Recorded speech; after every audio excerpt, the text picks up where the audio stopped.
નમસ્કાર મિત્રો, હું છું આપનો દોસ્ત દિવ્યેશ જેઠવા અને સેવા સમર્પણ ચેરિટેબલ ટ્રસ્ટ આપણું જુનાગઢ.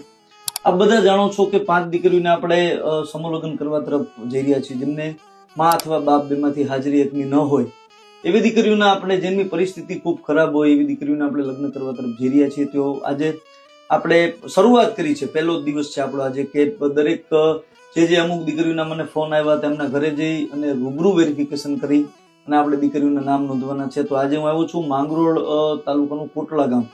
ત્યાં કોટળા એક બાવાજી પરિવાર છે, એમના ઘરે હું આવ્યો છું. બેન રીનાબેન અને બાપાનું નામ ભરત બાપુ.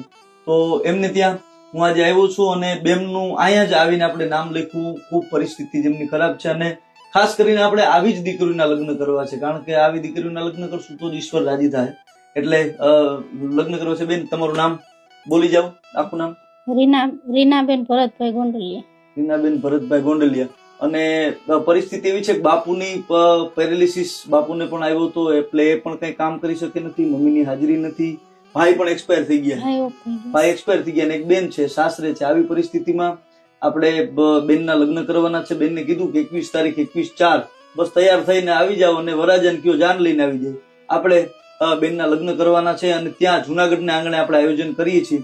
તો આપ બધાને પણ ખાસ કરીને વિનંતી કે લગ્નમાં પધારજો અને સાથે આ સહિયારા કાર્યમાં આપ બધા સહયોગ કરજો, એવી આપ બધાને વિનંતી સાથે જય માતાજી. આપ બધા મિત્રોને એક વિનંતી છે કે આપણે એવી દીકરીઓના લગ્ન કરીએ છીએ જેમાં ઘરની પરિસ્થિતિ ખૂબ ખરાબ છે.